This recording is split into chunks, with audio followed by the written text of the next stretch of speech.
안녕하십니까. 박상규입니다. K기업과 오일머니가 격돌한 파리 OK 목장의 결투는 치열한 접전 양상이었습니다. 영업 PT를 성공적으로 마친 윤석열 대통령이 4대 기업 총수들과 합동으로 펼친 세계 엑스포 유치전의 생생한 뒷이야기를 자세히 전해드리겠습니다. 원료인 국제 밀값은 뚝 떨어졌는데 국민 간식인 라면값은 여전히 고공행진을 하고 있습니다. 추경호 경제부총리까지 나섰지만 라면 업계의 이른바 4대 천왕은 주저하거나 버티고 있습니다. 그 이유를 집중 추적해 보겠습니다. 이종훈 시사평론가, 승재현 한국형사법무정책연구원 선임연구위원과 함께하겠습니다. 어서 오십시오. 네, 안녕하십니까. 네. 국가원수로는 유일하게 직접 영어 프리젠테이션까지 한 윤 대통령은 행사 후에 리셉션에도 끝까지 참석해서 테이블들을 일일이 돌면서 엑스포 유치전을 진두지휘했습니다. 또 유럽의 첨단 기업들로부터 1조 2천억 원의 대규모 투자까지 유치했는데요. 직접 보시겠습니다.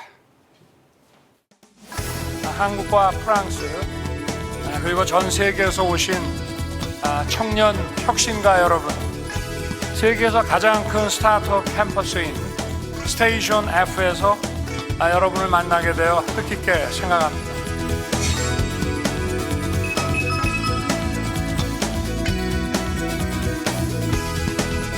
오늘 6개 유럽 지역 첨단 기업들이 총 9억 4천만 불의 한국 투자를 결정해 주셨습니다.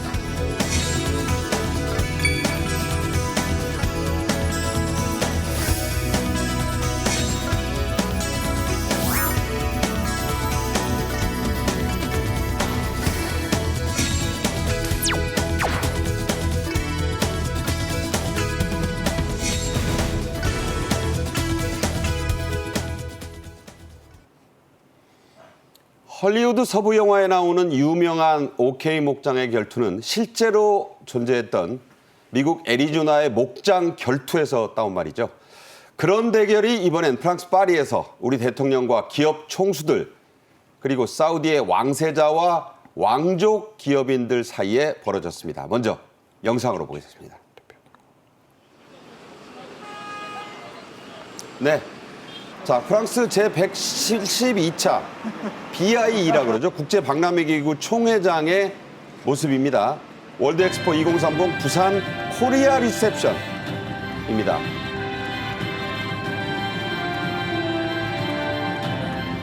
(2030년) 부산 세계박람회는 대한민국의 경제개발 경험을 국제사회와 공유함으로써 우리가 국제사회로부터 받은 도움에 보답할 것입니다. In Busan, companies across the globe driving innovation. In Busan, companies across the globe driving 네, innovation. 이날 리셉션장에는 엑스포 유치 투표권이 있는 179개 국제박람회기구 회원국 대표 등 관계자가 400명이 넘게 모였다고 하죠? 네, 어떻게 보면 가장 화려한 행사 중에 하나입니다. 이게 리셉션이 각 나라마다 딱 한 번의 기회가 있는 거예요. 그러니까 11월 최종 결정하기 전에 한 번에 그 많은 그 BIE라 그러죠. 그 회원국들을 모아놓고 하는 리셉션인데 지금 다들 보시면 아시겠지만 김건희 여사와 대통령 그리고 싸이 마지막에 자기를 못 알아볼까 봐 이렇게 선글라스까지 낀 싸이 그다음에 삼성 이재용 회장 그다음에 최태원. SK 최태원 그다음에 현대차 정의선 그다음에 LG그룹 그다음 구광모 이런 회장들이 다 모여가지고 행사를 진행했었는데요. 어떻게 보면 이제 대한민국이 한 6개월 정도 뒤에서 뒤쳐져서 추적하는 모습인데 대한민국의 K 컨텐츠와 대한민국의 기업들이 한마음 한뜻이 되어서 이런 어떤 행사를 진행했다라고 저는 보입니다. 네. 사우디아라비아는 지난 19일 날 이제 진행을 했고 이제 이탈리아는 지난 20일 날 리셉션을 했는데요. 너무하죠? 예, 예. 한번 대한민국이 마지막까지 최선을 다해서 마지막 그 결실은 대한민국이 가져왔으면 하는 마음입니다. 네. 11월 말에 이제 투표가 있게 되는데요. 윤 대통령과 김건희 여사를 필두로 이재용 삼성회장, 가수 싸이, 목발 투혼으로 유명해진 최태원 SK 회장, 구광모 LG 회장, 정의선 현대차 회장 등이 모두 보신 대로 참석을 했습니다. 특히 목발을 함께 지켜든 이재용 회장과 최태원 회장의 모습은 세계 유수 언론들의 큰 주목을 받았는데요. 자, 영상으로 한번 저희가 편집을 해봤습니다. 보시죠. 네, 이재용 회장의 모습이 지금 보이고 있고요. 네, 지금 리셉션장 안의 모습입니다. 옆에 지금 싸이가 보이고 있어요. 싸이의 모습이 지금 나오는데 선글라스를 지금은 안 끼고 있습니다. 리셉션에서는 그걸 껴야 알아본다. 최태훈 SK 회장의 모습도 보이고 있습니다. 네, 지금 목발을 짚고 옆에 놔둔 상태로 보여요. 지금 목발에는 패드 좀 이따 나오겠지만요. 구광모 LG 그룹 회장의 모습 보이고 있습니다. 저렇게 본인들이 지금 전담을 하다시피 해서 역시 SK 최태훈 회장의 모습이 또 계속 보이고 있습니다. 네, 자, 이 리셉션의 메뉴로는 미슐랭 2스타, 대단한 거죠. 별이 2개인데 셰프가 차린 퓨전 한식이 나왔고 비보이 공연이 펼쳐졌고 또 요새 한창 구하기 어렵다는 BTS 기념 우표, 우리나라 화장품 K-뷰티가 대단한 그 인기가 있어서 이 화장품 세트 선물로도 준비를 했다는데 이런 것들이 다 우리 K 콘텐츠의 위력을 보여준 거죠? 그렇죠. 그러니까 이번에 리셉션 관련해서는 그야말로 그 한류 풀 세트를 준비를 한 것. 풀 세트다. 예. 네. 그래서 역시 이제 한류가 뭐 전 세계적으로 최근에 이제 많이 인기를 끌고 네. 있는 그런 그 상황 아니겠습니까? 그렇죠. 그래서 뭐 그 한류를 좋아하시는 분들 또 영향권에 있으신 분들은 누구나 관심을 가질 만한 그 중에서도 가장 대표적인 것들만 엄선을 해서 이번에 선을 좀 보인 것 같아요. 술병도 하회탈 모습을 따가지고 그야말로 우리 한국을 대표한다고 볼 수 있는 거예요. 그렇죠. 그러니까 네. 뭐 술도 뭐 와인이나 이런 게 아니고 막걸리, 매실주 뭐 이런 거를 이제 주로 선보였고요. 그걸 와인잔에다 담아놓으니까 또 외국인들은 아주 흥미를 느꼈겠어요. 그렇습니다. 이제 그렇기도 하고 이제 음식은 역시 이제 조금 전에 말씀하셨듯이 미슐랭 2 스타 이제 셰프가 준비한 보니까 퓨전 한식으로 이제 준비를 얼마나 맛있었겠습니까? 더라고요. 이제 그와 더불어서 또 뭐 얼마 전에 이제 국내에서도 서울에서 행사가 있었습니다만 지금 복순도가 손막걸리네요. 네. 네, 그렇습니다. 그래서 저기는 김건희 여사가 그 손가방에 달았던 부산 이즈 레디라는 키링이에요. 네, 밑에 그렇습니다. 부산 파도가 있는 그 네. 저희도 소개를 해드렸는데 저 키링과 패드를 이번에 그 리셉션장에서도 각국 대표단에게 나눠줬다고 하죠. 예, 그렇습니다. 근데 이제 뭐 좀 의미가 있는 것이 김건희 여사가 이제 디자인하는 과정에서 이제 참여를 했다는 거죠. 네. 이것도 뭐 해외 대표단들 입장에서는 한국의 영부인이 디자인에 참여한 그런 이제 그 선물을 받았다. 그런 이제 의미가 좀 있지 않겠습니까? 값을 떠나서 굉장히 기념이 되겠죠. 그렇죠. 네. 이제 그런 것들에 이제 신경을 굉장히 많이 쓴 그런 것이었다. 이렇게 좀 봐야 할 것 같습니다. 네. 윤 대통령은 이 리셉션장에서 본인보다 먼저 PT 연사로 나섰던 가수 싸이 씨를 만났습니다. 칭찬을 서로 주고받았다고요? 예, 뭐 사실 아까 말씀 주신 대로 대한민국의 모든 역량이 한 곳에 모여 있는 이제 PT였는데요. 싸이가 먼저 나와서 굉장히 이제 자기의 이야기를 하면서 비빔밥 이야기를 했습니다. 진짜 저도 이렇게 못 봤는데 뭐 잘 몰랐는데 영어도 아주 잘하고 지금 보면 대통령님이 참 잘하셨다. 어제 PT에 아주 잘하셨다. 좋았다. 예, 네. 이렇게 이제 이야기를 하니까 대통령께서 이제 어떻게 말씀하셨는가 하면 아니 뭐 저 싸이 PT가 참 대통령께서 싸이 PT가 아주 좋았다라고 말씀하니까 싸이가 하는 말이 대통령님이 더 잘하셨다 이런 이야기를 하면서 서로 간에 어떤 덕담을 주고받았는데요. 뭐 저도 옛날에 바이든 대통령하고 있는 그 대통령의 연설을 봤었는데 진짜 정말 영어도 완벽하셨고 그 내용도 굉장히 충실하셨다. 그리고 그 김건희 여사가 달고 온 그 키링에 부산은 이미 준비되었다는 그 의미도 굉장히 저한테는 와닿았던 모습 중에 하나였습니다. 네, 이재용 회장과는 서로 웃으면서 포옹을 하고 네. 기업 총수들과도 서로 잘했다. 네. 우리가 이번에 역전의 발판을 마련했다. 뭐 이렇게들 덕담을 한 거예요.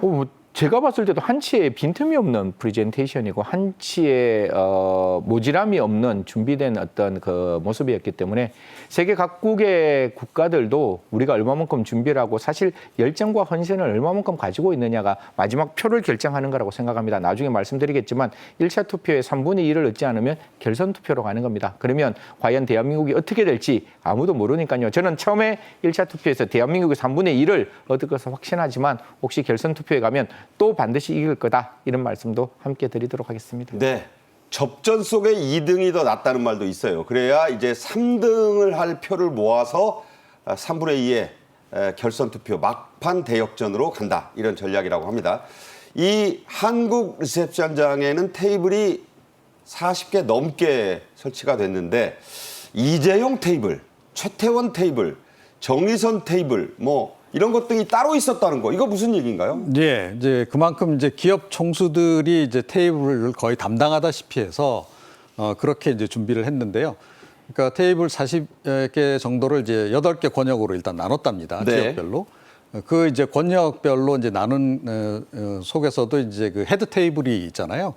그 헤드 테이블에 이제 우리 대기업 총수들이 한 명씩 포진을 한 겁니다. 네. 그래서 이제 뭐 이른바 이제 이재용 테이블 뭐 이런 식으로 이름을 지금 이제 붙이긴 그렇게 했는데. 이제 스탠딩 했지만 저 목발을 짚고 있는 저 자리가 이제 최태원 테이블인 거네요. 그런 거죠. 네. 예, 그런 식으로 해서 이제 아무래도 이제 그 해외에서 사실은 우리 국내 기업들하고 협업에 굉장히 관심이 많지 않습니까? 최근에 첨단 산업 관련해서 이제 네네. 그런 점을 이제 활용해서 그분들이 직접 이제 저렇게 중간중간에 이제 포진을 해서 이제 그 사람들을 하고 이제 대화를 나누고 하니까 훨씬 더 이제 분위기가 살아나는 그런 이제 의미가 있었고 그래서 이제 뭐 이제 그 표현하기를 거의 뭐 올코트 프레싱 같은 그런 그 상황이었다. 농구 용어죠. 전면 강압 수비. 네, 사방에서 그겁니다. 그냥 일세 조이는. 그렇죠. 네. 그래서 이제 뭐 우리 이번에 이제 그 유치전의 이제 가장 큰 특징이기도 한데, 그러니까 이 관만 나서는 게 아니고 민도 이제 적극적으로 나서서 오히려 민이 주도하는 그런 네. 식으로 이제 가는 것. 이게 사실은 사우디하고도 가장 결정적인 그 차이점입니다.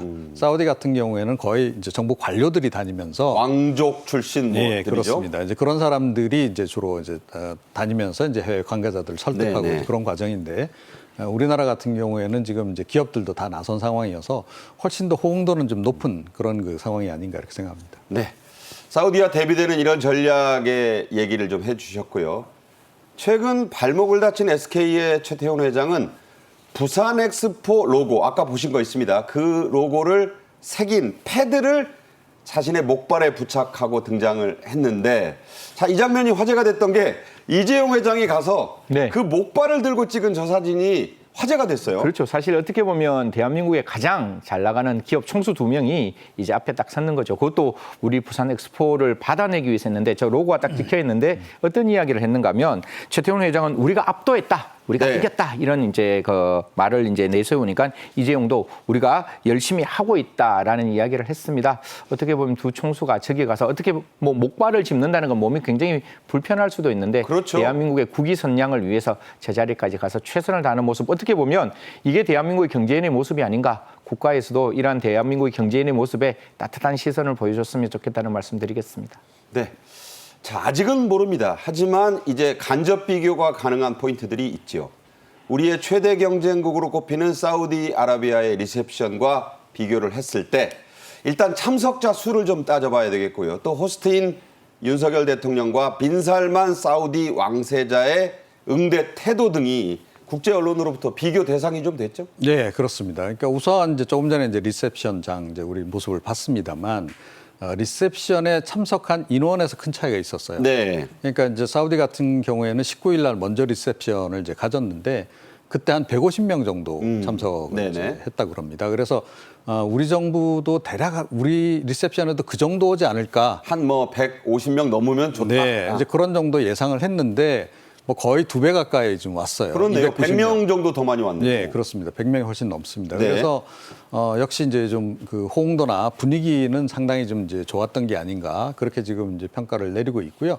그 연장선에서 사실은 이제 사우디하고 우리하고 이제 그 경쟁 과정에서 사우디가 먼저 이제 뛰어들지 않았습니까? 그렇죠. 우리는 우리가 6개월 정도 늦게. 후발주자에 이제 해당하는 그런 상황이어서 이제 도전자 입장에서 이제 사실 그동안 열심히 이제 뛰었고 그래도 이제 간격이 꽤 좀 있는 것으로 그렇게 이제 초기에는 이제 예상을 했었는데 네네. 그 간격이 점점 좁아지고 있는 것을 이제 이번 리셉션장 행사를 통해서도 좀 확인이 된 그런 상황이고요.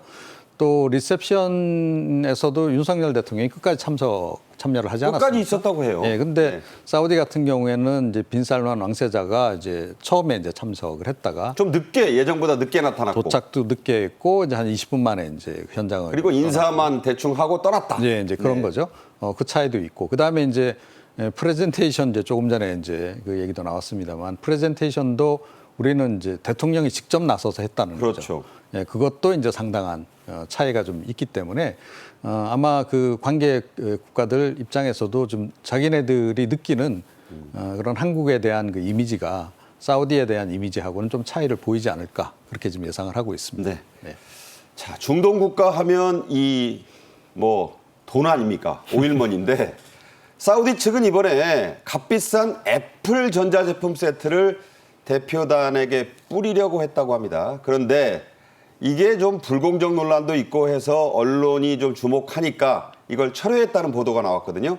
사우디가 이미 70표 정도를 공개 확보했다는 언론의 일부 분석이 있지만 어차피 1차 투표에서 3분의 2 이상을 얻지 못하면 결선 투표까지 가야 합니다. 따라서 우리의 막판 역전이 가능하다. 이번 그 파리 그 총회를 계기로요. 외국 언론들이 거기에 거는 베팅하는 언론들이 늘어났다고 하죠. 저도 배팅하면 안 되겠습니까? 아, 이거 한국 사람이니까. 네. 사실 저는 제일 좀 이렇게 그 한국 사람, 대한민국 국민이니까 약간 이게 못마땅했는 게 왜 애플을 했을까? 삼성에 있는 휴대폰이면 더 좋았지 않았을까? 일부러 애플 했을 거예요. 그렇죠. 네. 예, 그래서 사실 이런 어떤 박람회 유치 전에도 저는 대한민국이 만들어 놓은 김영란법 부정청탁 방지법이 좀 적용됐으면 어떨까 이런 생각을 네. 하는데요.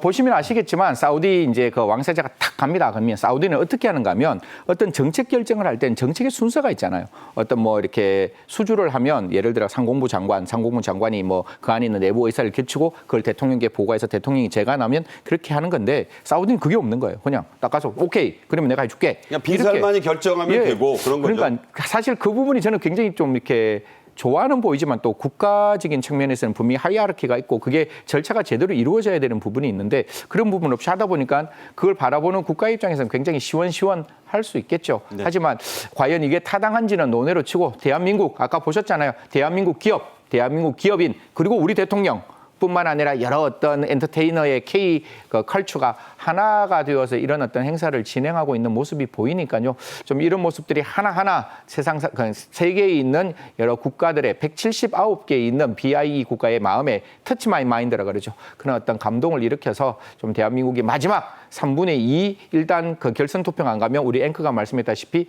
약간 떨어지는 2등이 3등표를 따라오게 하끔 만들 수 있으니까요. 전략도 잘 세우고 저는 다시 한번 강조합니다. 3분의 1 대한민국이 먼저 받았으면 좋겠는데 만약에 아니다 할지라도 결선 투표에서 반드시 뒤집어서 저도 배팅했으니까요. 그 배팅의 어떤 기쁨이 함께 했으면 좋겠다는 말씀 드리도록 하겠습니다.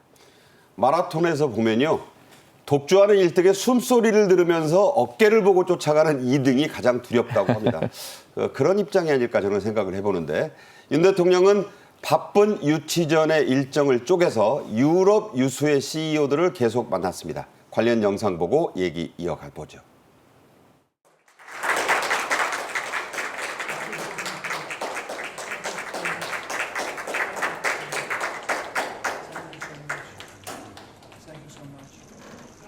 큰 규모의 투자를 결정해 주신 기업인 여러분께 깊이 감사드립니다. 한국과 유럽의 경제 협력 관계는 한층 더 강화될 것입니다. of CIP, please come forward.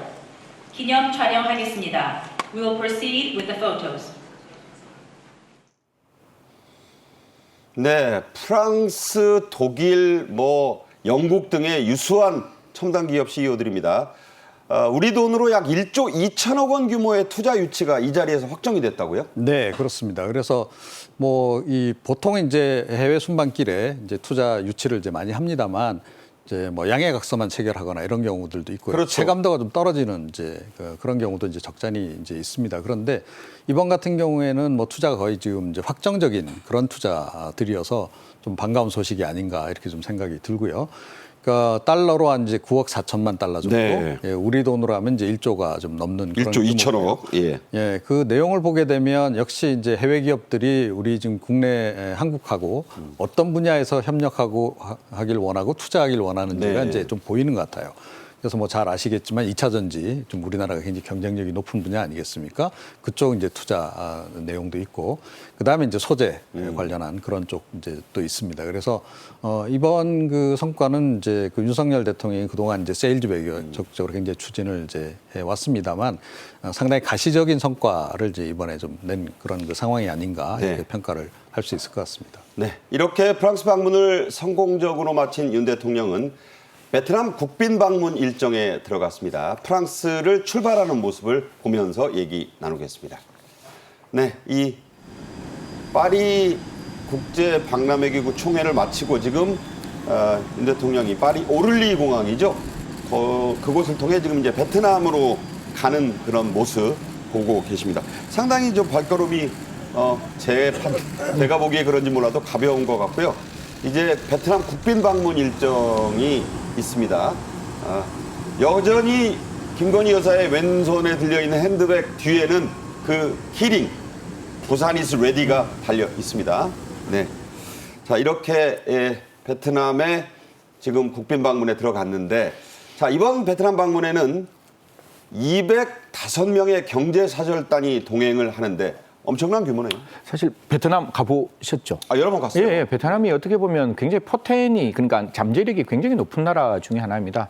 뭐 베트남을 우리가 흔히 말해서 옛날에 이제 뭐 베트남 사이공 이렇게 해서 체제가 좀 변환된 나라라고 봐서 좀 저희가 이렇게 뭐 다르게 볼 수도 있는 건데 그게 아니라 굉장히 포텐이 높은 나라고 이 나라에 나중에 말씀드리겠지만 인구 중에 젊은 인구가 가장 많은 나라 중에 하나입니다. 그래서 205명의 경제사절단이 가는데 여기서 제가 앞서 말했던 4대 총수들이 다 따라갑니다. 네. 쉽게 말을 하면 중간에 그냥 PT 맞추고 올 수도 있는 거잖아요. 그럼에도 불구하고 그만큼 베트남이 우리나라의 수출의 중요한 기지가 될 수 있다는 것을 4대 그룹 회장들도 다 알고 있다는 거죠. 뿐만 아니라 베트남에 갔을 때 PT 맞추고 왜 굳이 베트남에 가느냐라는 말들이 저한테도 좀 들리던데 네네. 반드시 대한민국의 수출을 위해서는 베트남이 꼭 필요한 국가 중에 하나이기 때문에 가서 많은 어떤 수출 역량을 저희들이 보이고 왔으면 좋겠다. 특히 베트남 국민들 제가 보니까 우리나라 화장품 너무 좋아합니다. 그래서 그런 것들도 함께 같이 소개했으면 좋겠다는 말씀 드리도록 하겠습니다. 네. 베트남은 1억에 가까운 인구의 절대 다수가 25세 이하로 매우 젊은 나라입니다. 자원도 많고 미래의 부국이다 이런 얘기 나옵니다. 이런 베트남 경제사절단에는 유통, 패션, 뷰티 업체들이 대거 참여하는데 경제적인 어떤 그 주안점, 방점이 좀 달라졌네요. 네, 그렇습니다. 그러니까 과거에는 사실은 이제 값싼 노동력을 획득할 수 있는 곳. 그래서 이제 주로 투자가 집중이 됐었죠. 우리 네네. 대기업들 중심으로 해서. 그래서 뭐 최근에는 이제 중국의 대체국가 비슷하게 그런 의미를 이제 많이 가졌었는데요. 이제 이 베트남도 경제 성장을 하면서 이제 시장으로서의 가치가 점점 부상을 하기 시작한 겁니다. 예. 그래서 이제 우리 기업들 이번에 따라가는 기업도 보면 유통이라든가 화장품이라든가 이 관련한 이제 그 업체 관계자들 CEO들이 지금 많이 이제 그 가고 있는데 그게 이제 시장의 변화를 좀 이야기를 하는 거죠. 그래서 베트남도 굉장히 중요한 이제 시장으로 부상할 수 있다. 최근에 또 특히 이제 중국 시장이 많이 이제 불안정 내지는 이제 위축되면서 그렇죠. 우리가 이제 수출에 많이 타격을 받고 있잖아요. 이제 그런 부분에서 이제 또 이제 수출 시장이라는 측면에서도 다변화 측면에서 그렇죠. 대체국으로 지금 부상하고 있는 그런 의미가 좀 있다. 그래서 향후에 아마 소비재 관련 중심으로 해서 특히 부가가치가 높은 그런 제품들 중심으로 해서 베트남에 대한 기업 진출들이 훨씬 더 활발해지지 않을까 그렇게 생각을 합니다. 네. 자, 앞서 자막과 그림으로도 소개가 됐습니다만 인기 가수죠. 박재범 씨의 참여도 눈길을 끌고 있습니다. MZ세대 사이에서 열풍을 일으킨 원소주의 대표라고 하는데 언제 또 이 술 사업까지 그렇죠. 그 아마 연예인 중에는 이 대표 사절단 중에 딱 한 명 유일할 거예요. 원스피리츠라고 해서 이제 그 소주 회사를 박재범 씨가 대표로 했는데 이게 정유 관련된 이제 소주입니다. 그 소주 이름이 원소주인데 뭐 소주를 팔겠다, 술을 팔겠다 이런 의미가 아니라 그 박재범 씨가 갖는 것은 그 베트남도 이렇게 정유술을 많이 먹는데 그게 보드카 형식 굉장히 높은 고도의 어떤 도수가 높은 술을 먹었는데 저도 이제 옛날에 뭐 소주가 굉장히 높았었잖아요. 그때보다 도수가? 그때가 도수가 좀 높았는데 지금 굉장히 많이 내려갔잖아요. 그러니까 약간 목 넘김도 좋고. 병도 일반 소주 같지 않아요. 그러니까요. 그렇게 해서 지금 만들어서 아마 유일하게 우리나라 정통 소주는 아토 컴퍼니가 같이 갖는 걸로 제가 알고 있는데 그 중에서 소주는 아마 박재범 씨가 유일한 걸로 제가 알고 있습니다. 좀 가서 그 정류소를 좀 많이 팔고 아까 말씀드렸다시피 술을 권장하는 게 아니라 그 술 문화를 조금 바꿀 수 있는 저 도수가 아주 높은 보드카에서 대한민국 원소주로 좀 이렇게 소주 체인지가 그러니까 술 문화의 체인지가 될 수 있었으면 좋겠다는 말씀드리겠습니다. 네. 우리 경제의 위력은 바로 이렇게 콘텐츠와 함께 K-뷰티도 그렇고 술도 그렇고 유명한 이 K-콘텐츠와 함께 가기 때문에 한류의 위력을 또 동반하고 있다 이런 생각이 듭니다. 윤 대통령의 베트남 국빈 방문에는 두 나라의 방산 분야 협력도 주요 의제로 올라 있습니다. 그런데 이 베트남 방산에는 중국 또 러시아라는 과거 이 공산권의 동맹이라는 그런 철벽이 존재하지 않았습니까? 예. 그런데 사실 그 철벽이 지금 많이 최근 들어서 이제 와해가 되는 이제 그런 네. 그 상황이기도 하죠. 뭐 이제 지난해 이제 그야말로 잭팟을 터뜨린 폴란드 수출 같은 경우만 보더라도 K2전차 뭐. 예, 폴란드 같은 경우 과거에 이제 이제 소련권에 있었던 국가기도 그렇죠. 한데 이제 무기 자체를 이제 서방권으로 지금 전환하는 과정에서 이제 우리 무기를 이제 대규모로 이제 구입해 가지 않았습니까? 사실은 동남아 국가들도 지금 거의 비슷한 고민들을 하고 있습니다. 인도네시아도 그렇고요. 예, 네. 그러니까 말레이시아도 그렇고 이제 뭐 여러 가지 이제 그 영해를 놓고 이제 다툼이 있기도 한 그런 국가이기도 한데 베트남이 같은 사회주의 국가인데도 네. 참 묘하게 게다가 접경까지 하고 있음에도 불구하고 중국을 그렇게 썩 좋아하진 않습니다. 제갈량의 네. 7종 7금부터 사이가 안 좋았어요. 예. 네. 그래서 그 국민들 여론조사해 보면 베트남 국민들 상당수가 중국에 대해서 약간 좀 그 거부감을 네. 좀 표현하고 이제 그런 그 상황이기도 해요. 그런데 사회주의권에 이제 불가피하게 과거에 엮여 있었기 때문에 어쩔 수 없이 이제 무기도 이제 그 뭐 구소련 시절부터 시작해서 이제 러시아산이라든가 중국산으로 이제 많이 이제 사용을 했었는데 이제 자칫 잘못하면 이제 사실은 베트남하고 이제 중국 간에도 향후에는 국경 분쟁도 있을 수도 있는 그런 그렇죠. 상황입니다. 이제 그러다 보니까 이제 조금 이제 그 베트남도 전략적으로 국방 이제 장비 구축과 관련해서 좀 약간 기류 변화가 좀 이제 감지가 되는 거죠. 그걸 이제 우리가 포착을 한 것이고 네네. 그렇기 때문에 이제 이쪽으로 이제 들어가려고 하는 그리고 어떤 국가나 다 마찬가지겠습니다만 이제 폴란드 경우도 그랬습니다만 베트남도 아마 자주 국방을 가능하면 하려고 할 겁니다. 그러면 본인들이 어찌됐건 국방 기술력을 이제 취득을 해야 되는 거죠. 그렇죠. 어떤 나라의 도움을 받든. 근데 그런 측면에서 보더라도 역시 이제 미국 과거에 전쟁을 치렀던 미국이나 뭐 이런 경우보다는 그래도 이제 한국 정도가 이제 좋지 않나 이런 판단을 좀 내리고 있기 때문에 이번에 그 틈새를 파고들려는 이제 그런 그 전략이다 이렇게 보시면 될 것 같습니다. 네, 바로 그런 이유로 이 K방산의 베트남 공략이 지금 시작됐다 이런 말씀을 드립니다.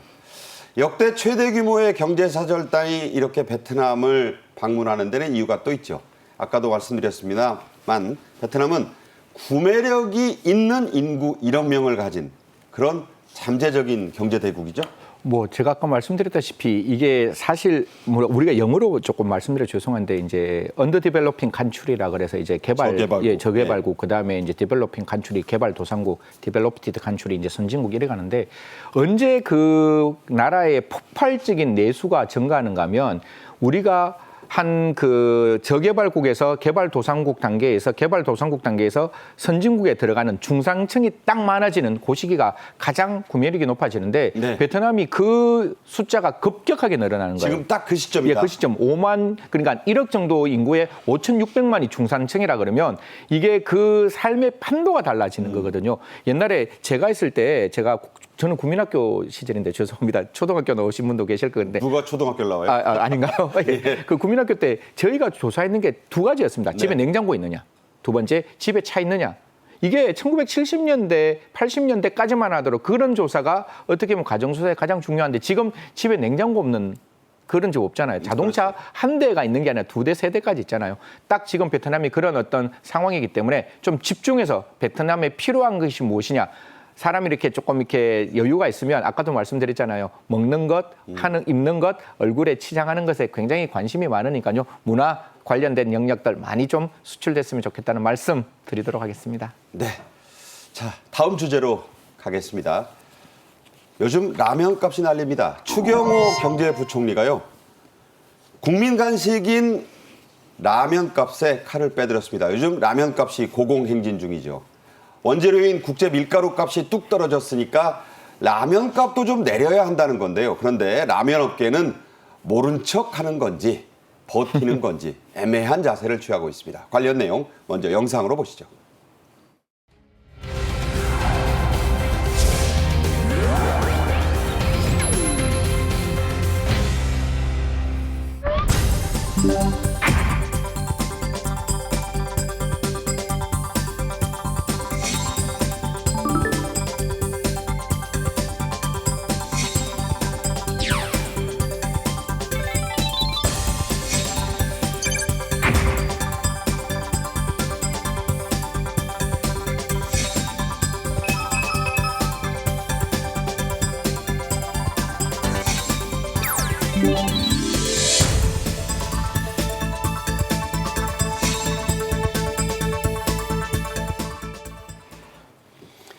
지난 주말이었습니다. 추경호 경제부총리가 라면 값에 대해서 강조를 하고 또 얘기를 많이 했습니다.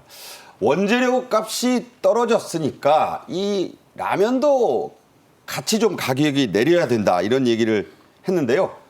자, 라면 값이 내려야 한다라는데 업계는 고심 중이라고 했습니다. 밀가격 인상이 지난해 10월에 그때 이제 맞춰서 인상을 했었는데 자, 지금은 국제 밀가격이 50% 안팎 떨어졌다. 절반이 뚝 떨어졌다. 값도 내려야 할 거 아니냐 이런 얘기였어요. 저는 이게 내려야 되지 않을까요? 우리는 그냥 가격을 제가 경제학 이야기 안 할게요. 톱니바퀴 이론이라서 가격의 경직성, 상방으로 올라가면 하방으로 떨어지는 게 어렵다 이런 이야기 하는 게 아니라 상식을 이야기하는 거잖아요. 아니 오를 때는 그렇게 진짜 개눈 감추도 혹 이렇게 올려놓고 가격이 확 떨어지면 나는 몰라 이런 건 아닌 것 같아요. 특히 라면 값이 이런 생각을 많이 하는 것 같아요. 비싸게 올려도 저도 라면 먹어야 되는 사람이거든요. 그럼 오르더라도 분명히 그게 가격 탄력도가 굉장히 작기 때문에 50원, 60원 정도 오르면 그렇게 부담 없어가 계속 사 먹게 되는데 그것 때문에만 라면 업계가 이걸 내리지 않는다라고 생각이 드는데 저는 그렇게 생각합니다. 하나의 소비 지표가 되는 라면 값이 내려가면 나머지 가격도 내려갈 수밖에 없어요.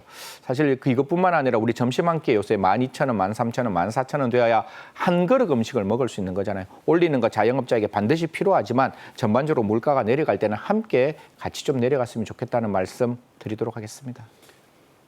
소비자 단체들은 한 걸음 더 나가고 있습니다. 가격 인하가 아니라 아예 이전 가격, 그러니까 제자리 가격으로 돌려놔야 된다. 이렇게까지 나오네요. 네, 그렇습니다. 이제 최근에 실제로 지금 우리 라면 업계가 굉장히 호황을 누리고 있고 그렇죠. 그게 이제 가격 이제 인상에도 불구하고 소비량이 이제 줄지 않는 그런 측면에다가 해외 수출도 요즘에 굉장히 또 많이 잘 나가고 됩니다. 있죠. 그래서 전 세계적으로 하국 라면이 굉장히 K 라면 때문에 아닙니까? 예, 그래서 이제 영업이익이 86%까지 늘어나고 이런 곳까지 이제 있는 거예요. 자, 이제 이런 상황이니까 이제 소비단체에서 입장에서는 아니 이렇게 영업이익이 많이 발생하는데 그 일부라도 소비자에게 되돌려줘야 되는 거 아니냐. 그래서 최근에 가격 인상은 사실은 좀 무리했던 측면이 존재하니 네네. 그거를 좀 원위치를 좀 시켜 놓는 게 좋지 않겠느냐. 찔끔 내리지 말고 예전으로 돌려라. 예, 그 얘기입니다. 그래서 사실은 소비자단체의 주장은 결국은 상생하자는 얘기예요.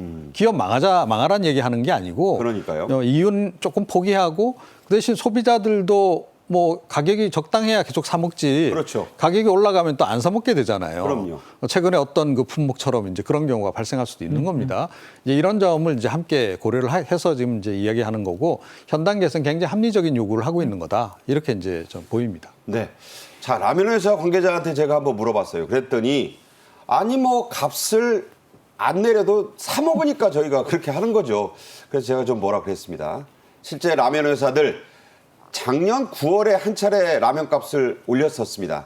최근 3년의 라면 값을 저희가 그래픽으로 한번 비교해 드리겠습니다.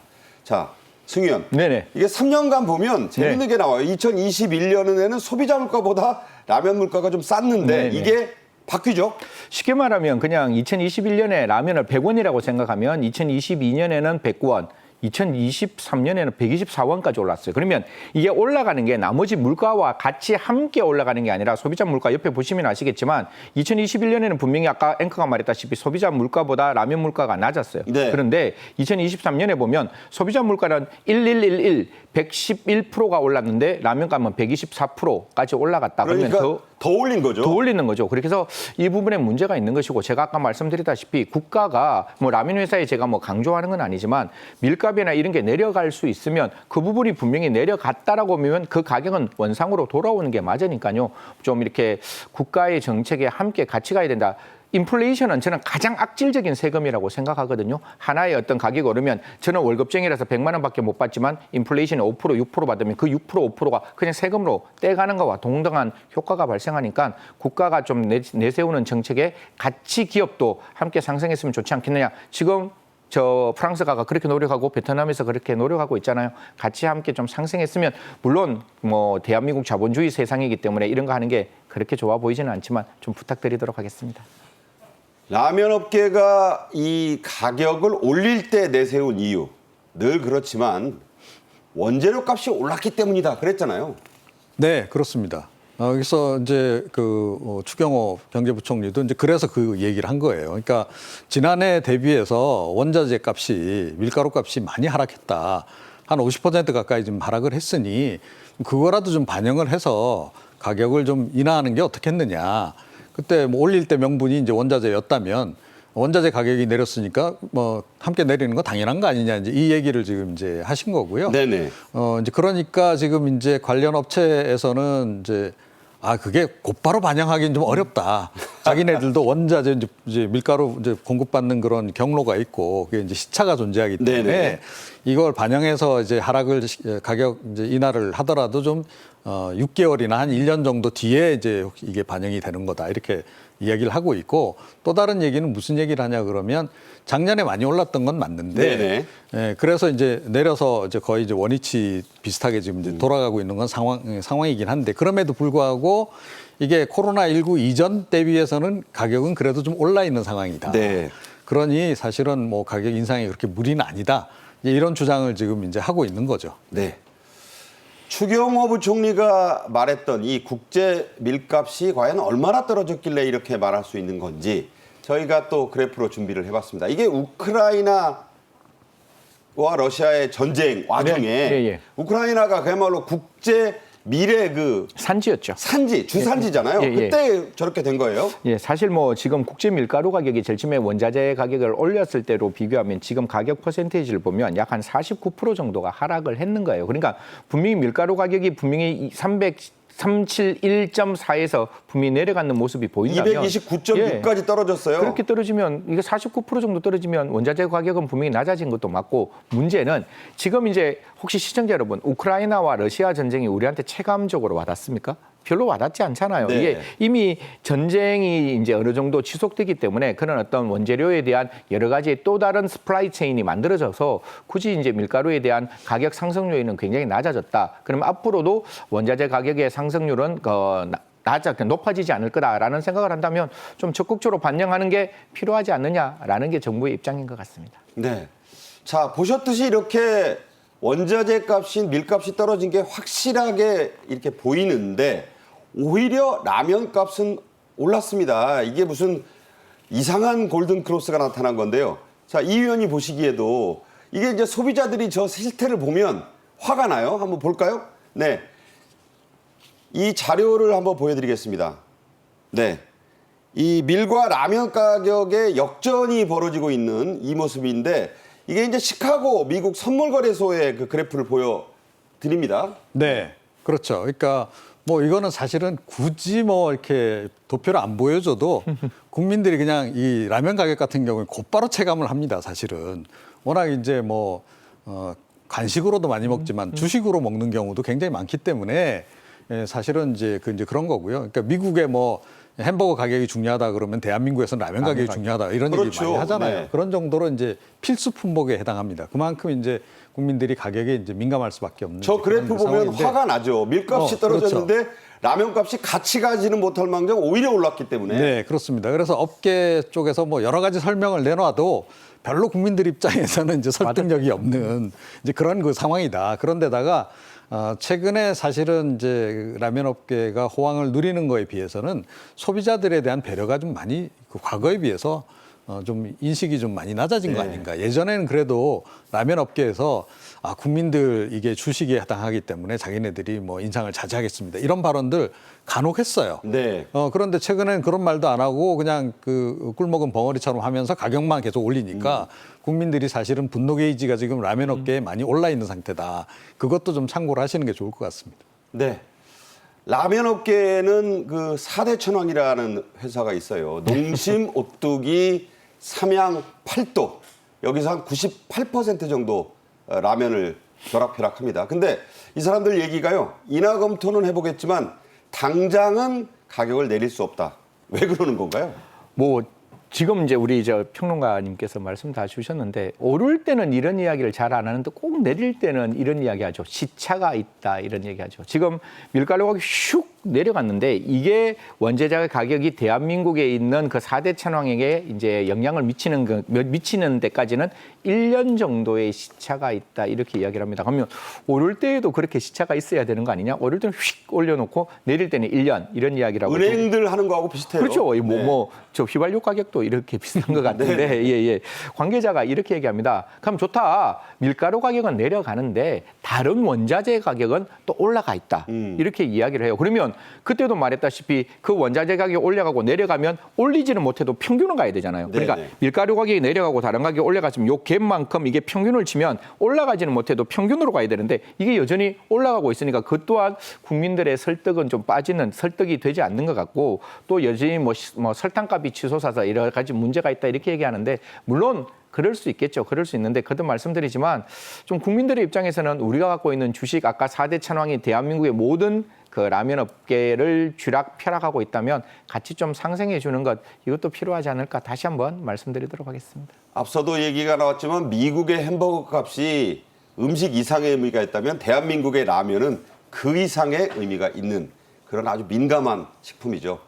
다른 라면 회사들은 아직 더 좀 생각해 봐야겠다고 발을 빼고 있지만 경제부총리가 저렇게 으름장을 놨는데도 불닭볶음면으로 유명한 삼양의 경우에는 내려줄 가능성이 있다고 조금 양보를 했어요. 왜 그런가요? 네. 두 가지 요인이 일단 작용하는 것 같아요. 네. 그러니까 삼양 같은 경우에는 다른 라면 업체들에 비해서 수출 비중이 좀 더 높습니다. 그 얘기는 뭐냐 하면 국내에서 설령 가격을 약간 하락해서 이제 수익이 좀 줄더라도 해외 수출 물량이 많기 때문에 그거로 충분히 벌충이 가능한 네. 그런 구조가 있고요. 또 하나는 이 삼양 같은 경우에는 이 원료에 해당하는 밀가루 생산 공장을 가지고 있습니다. 계열사로. 네네. 예, 이제 그렇기 때문에 당연히 이제 그 원자재 가격을 좀 이제 인하하는 것이 가능한 거죠. 그래서 반영 속도도 좀 빨리 할 수 있고 이제 그런 게 작용하는 거고요. 거기에 더해서 제가 보기에는 좀 이미지 전략도 작동하는 것 같아요. 네. 사실은 이번이 기회입니다. 어떻게 보면 빨리 먼저 가격 하락을 딱 선제적으로 가격 하락하게 되면 선도하면 국민들 입장에서 그래도 저 업체가 그래도 소비자를 생각하네. 양심적이다. 그렇죠. 그렇게 이미지가 제고될 수 있는 겁니다. 막 그런 것도 함께 지금 작용한 게 아닐까 그렇게 생각을 합니다. 네. 이 방송 보고 좀 다시 한번 생각해 보셨으면 좋겠어요. 자, 이 추경호 부총리의 발언이 나오자 잘 나가던 라면 회사 주가는 일제히 하락세를 보였습니다. 자, 이건 어떻게 봐야 될까요? 뭐 주식 시장이 어떻게 보면 그 국민들의 마음을 가장 잘 반영을 하는 거겠죠. 제가 아까 말씀드린 저희 1980년대 국민학교 나올 때는 소비자 주권이라는 개념이 거의 나타나지 않았죠. 그리고 소비자 주권이 있다 할지라도 사실상 그걸 이렇게 관철시킬 수 있는 수단이 많지 않았거든요. 근데 지금 같은 경우에는 굉장히 많은 수단들이 존재를 하고 그 수단들 때문에 그 소비자 주권이 실현될 수도 있는 상황입니다.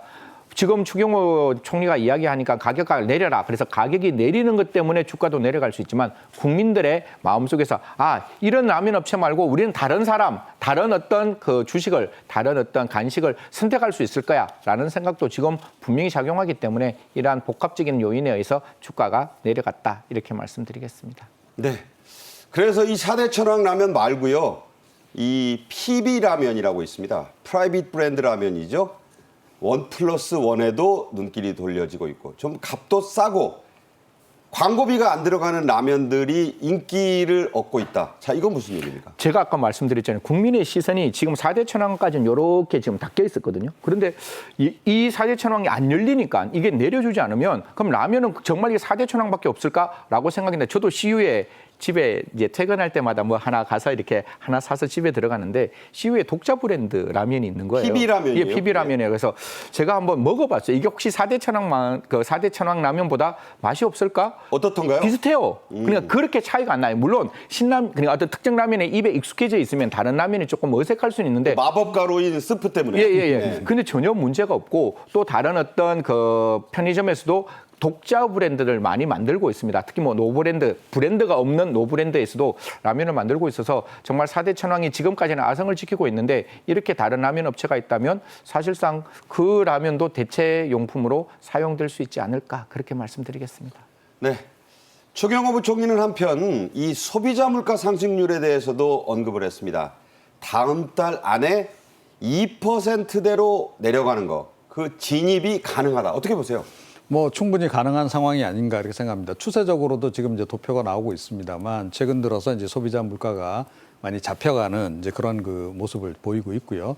뭐 정책 당국의 이제 노력도 이제 있지만 그와 동시에 사실은 국민들도 지금 최근 들어서는 많이 이제 소비를 지금 이제 줄인 이제 그런 그 현상도 함께 이제 작용을 좀 한 것 같습니다. 그래서 뭐 조만간 2% 정도 내려가서 좀 안정권으로 이제 접어들지 않을까. 네. 그렇게 추 부총리는 네. 빠르면 뭐 이번 달에도 나타날 수 있고 적어도 네, 그렇죠. 7월 달에는 2%대 물가 진입을 예상한다. 서서히 안정을 찾는다고 했고, 자, 한국은행의 입장도 나왔죠? 네. 네, 그러니까 이제 뭐 비슷한 기조의 얘기입니다. 그리고 특히 이제 뭐 가장 체감을 우리가 할 수 있는 게 보면 부동산 물가 같은 경우는 뭐 엄청나게 지금 많이 이제 정상화가 된 안정화되고 있다. 그런 그 상황이기도 하지 않습니까? 이런 것들이 다 복합적으로 지금 이제 작동을 좀 하는 것 같습니다. 그래서 그다음에 이제 조금 전에 이제 우리가 라면 그 과정에서도 검토했습니다만 국제 원자재 가격이 전반적으로 또 안정세를 좀 보이고 있고 네. 특히 뭐 우리 사실은 이제 이 무역 수지가 이제 역저로 돌아서는데 가장 결정적으로 했던 게 주로 연료 비용이었었잖아요. 네네. 가스라든가 네. 뭐 이제 그런 원유라든가 이런 가격이 많이 급등했었기 때문에 근데 그것도 이제 많이 안정화가 지금 되고 있는 그런 그 상황이어서 전반적으로 이 물가 기조 자체는 올해 이제 그 여름을 지나면서 점점 안정 국면으로 돌입할 것이 거의 확실하다 이렇게 봐야 될 것 같습니다. 네. 자, 이제 우리나라에서 라면플레이션이란 말은 좀 사라져야 되지 않을까.